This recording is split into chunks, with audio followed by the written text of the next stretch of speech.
자, 여러분 안녕하세요. 짱박사 경제학의 경제학 짱박사입니다. 오늘은요, 소비자의 선택 속에 숨겨진 비밀을 파헤쳐보는 시간, 바로 현시선어 이론에 대해서 알아볼 겁니다. 이름만 들으면 왠지 어려울 것 같죠? 근데 사실 우리 일상이랑 아주 가깝고 진짜 재밌는 이론이니까요. 오늘 저랑 같이 한번 제대로 파헤쳐봅시다. 바로 시작할게요. 여러분, 우리가 예전에 배웠던 한계 효용 이론, 또 무차별 곡선 이론, 다들 기억나시죠? 이 이론들의 가장 핵심적인 개념이 뭐였냐면 바로 효용이었어요. 그런데 가만 생각해보면 이 효용이라는 거 눈에 보이나요? 잴 수 있나요? 우리가 뭐 사과 하나 먹고 이 사과의 만족도는 딱 10이야. 이렇게 말할 순 없잖아요? 이렇게 주관적이고 애매한 걸 가지고 분석하는 게 과연 과학적일까? 이런 비판이 당연히 나왔겠죠. 바로 이 질문에서부터 현시선호 이론이 출발합니다. 그래서 오늘은 이 현시선호 이론을 완전 정복하기 위한 로드맵을 짜봤습니다. 첫째, 이 이론이 왜 나왔는지 배경을 좀 보고, 둘째, 이론의 핵심 약속인 공리라는 걸 알아볼 거예요. 그리고 셋째, 넷째, 이걸로 어떻게 수요곡선이랑 무차별곡선을 그려내는지 직접 한번 확인해 볼 거고요. 마지막으로 시험에 진짜 자주 나오는 헬스장 문제 풀이로 실전 감각까지 확실하게 다져보겠습니다. 자, 준비되셨죠? 가봅시다! 자, 첫 번째 파트입니다. 새로운 이론의 등장. 부제를 한번 보세요. 행동으로 증명하는 소비자 이론. 이제 막 소비자의 머릿속을 들여다보려고 애쓰는 건 그만. 그 사람이 뭘 하는지 그 실제 행동에 집중하자 이거죠. 이 표를 보면 차이가 확 느껴지실 거예요. 왼쪽의 기존 이론들은 어땠어요? 잴 수도 없는 효용이라는 개념에 기댔잖아요. 주관적이고 좀 애매모호했죠. 하지만 오른쪽의 현시선호 이론은요, 딱 눈에 보이는 것, 그러니까 시장에서 우리가 관찰할 수 있는 데이터에만 집중합니다. 예를 들면 상품 가격이 얼마인지, 소비자 소득이 얼마인지, 그리고 그래서 뭘 몇 개 샀는지, 이런 것들은 누가 봐도 명백한 객관적인 사실이잖아요. 그러니까 추측이 아니라 팩트로, 데이터로 소비자를 분석하겠다. 정말 획기적인 생각의 전환이었던 거죠. 자, 두 번째 파트입니다. 이 멋진 이론이 제대로 작동하려면 몇 가지 기본적인 약속이 필요해요. 우리가 이걸 공리라고 부르는데요. 그중에서도 가장 핵심적인 믿음은 바로 소비자의 선택에는 일관성이 있다는 겁니다. 현시선호, 말이 좀 어렵죠? 근데 이거 진짜 별거 아니에요. 아주 쉽게 말해서 행동으로 보여준 선호, 이겁니다. 예를 들어볼게요. 여러분이 마트에 갔는데 주머니에 2,000원이 있어요. 이걸로 1,500원짜리 사과도 살 수 있고 1,500원짜리 바나나도 살 수 있어요. 둘 다 살 수 있는 상황에서 여러분이 사과를 골랐다고 칩시다. 바로 그 행동이 나는 바나나보다 사과를 더 좋아해 라는 여러분의 속마음을 명백하게 보여준 현시, revealed 거라는 뜻이에요. 행동을 보고 선호를 파악한다. 이게 현시선호 이론의 전부입니다. 간단하죠? 자, 그럼 이 이론이 깔고 가는 두 가지 중요한 약속, 즉 공리를 볼게요. 먼저 약공리부터 보시죠. 이건 아주 기본적인 일관성이에요. 만약 여러분이 상품 묶음 A랑 B 중에서 A를 더 좋아해서 A를 골랐다면 다른 상황에서 갑자기 B를 A보다 더 좋다고 선택하는 그런 줏대 없는 행동은 안 할 거라는 약속입니다. 반면에 강공리는 여기서 한 발 더 나아가요.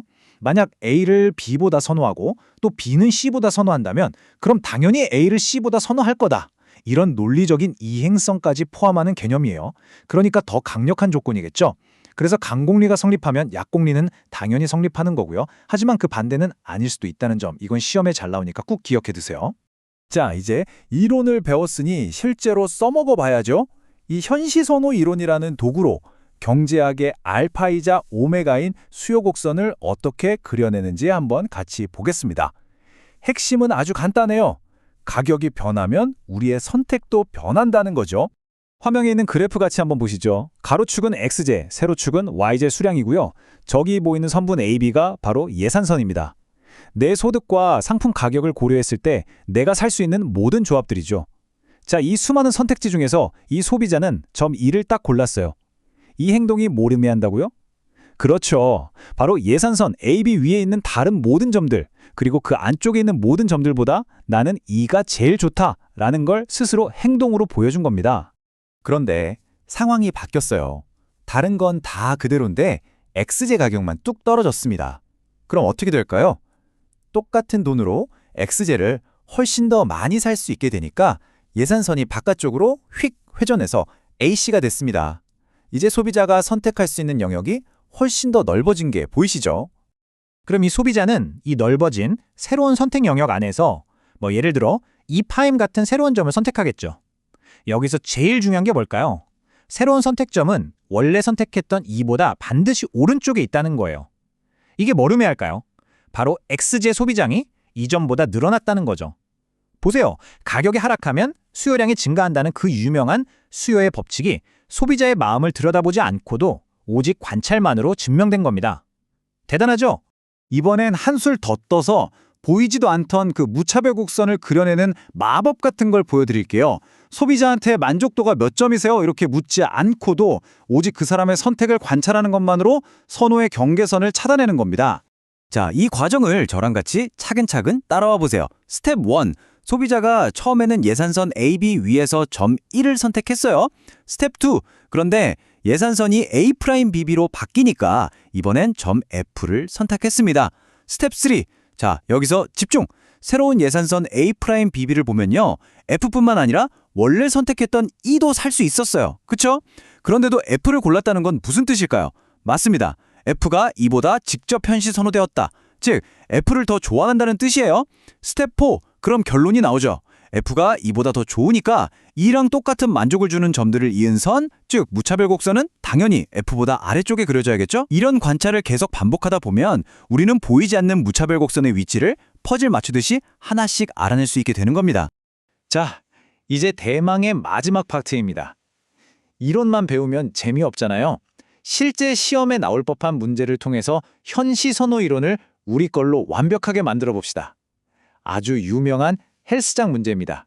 문제 한번 같이 잘 읽어볼게요. 갑이라는 사람이 있어요. 소득은 10만 원이고 헬스를 시간당 4,000원 내면서 다니고 있었어요. 이때 이 사람의 선택은 A점이었습니다. 그런데 어느 날 헬스장에서 파격적인 제안을 해요. 회원님, 가입비 3만 원만 내시면요. 시간당 비용을 1,000원으로 확 깎아드릴게요. 갑은 고민 끝에 이 제안을 받아들였고 실제로 헬스장 가는 시간을 더 늘렸습니다. 자, 여기서 질문. 이 변화 때문에 갑의 후생, 즉 전체적인 만족도는 과연 더 좋아졌을까요? 아니면 나빠졌을까요? 이런 문제가 나오면 절대 당황하지 마시고 이렇게 표로 깔끔하게 정리하는 게 제일 중요해요. 자, 변경 전 상황부터 볼까요? 소득 10만 원에 헬스 가격 4,000원. 이때 헬스 10시간, 그리고 나머지 돈으로 다른 재와 60단위를 소비하는 A점을 선택했군요. 그럼 변경 후에는 어떻게 됐죠? 가입비 3만 원을 냈으니까 이제 쓸 수 있는 돈은 7만 원으로 줄어들어요. 하지만 헬스 가격이 시간당 1,000원으로 엄청나게 싸졌죠.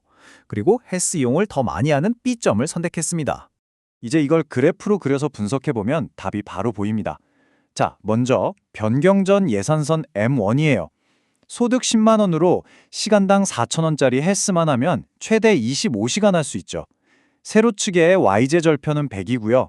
이 예산선 위에서 갑은 헬스 10시간, Y제 60을 소비하는 점 A를 선택하고 있었습니다. 자, 이제 변경 후 예산선 M2를 그려볼게요. 가입비 3만 원 내서 쓸 수 있는 소득이 7만 원으로 줄었으니까 Y축 절편은 70이 됐네요. 헬스 가격은 1,000원으로 내렸으니까 Z축 절편도 70이 되고요.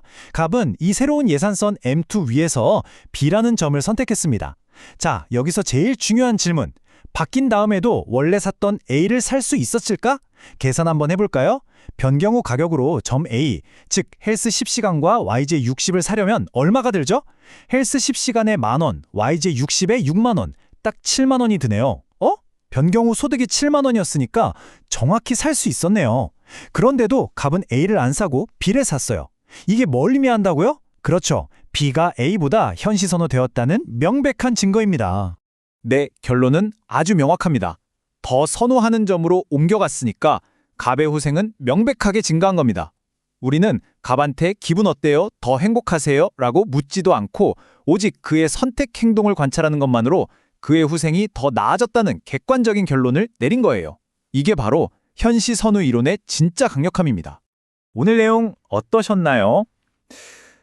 좀 머리 아프다 싶을 수도 있어요. 당연합니다. 경제학이라는 과목이 원래 만만한 과목이 아니잖아요. 하지만 제일 중요한 건 뭐다? 꺾이지 않는 마음, 포기하지 않고 그냥 한 걸음 또 한 걸음 묵묵히 가다 보면 어느새 정상에 서 있는 자신을 발견하게 될 겁니다. 제가 그 길을 갈 때 늘 여러분 곁에서 함께 하겠습니다. 힘내십시오. 오늘 정말 수고 많으셨습니다. 다음 시간에 더 알차고 유익한 내용으로 돌아오겠습니다. 그때 또 즐겁게 같이 공부해봐요. 혹시 오늘 배운 내용 중에 이해가 잘 안 되거나 아니면 더 궁금한 점이 있다면 절대 혼자 끙끙 앓지 마시고 저희 네이버 카페 짱박사 경제학 스터디로 놀러오세요. 거기에는 이미 수많은 선배들과 동료들의 질문과 답변 자료가 산더미처럼 쌓여 있고요. 또 능력 있고 친절한 우리 조교님들 그리고 물론 저 경제학 짱박사가 여러분의 질문을 목 빠지게 기다리고 있겠습니다. 언제든 편하게 찾아와 주세요. 그럼 진짜 안녕!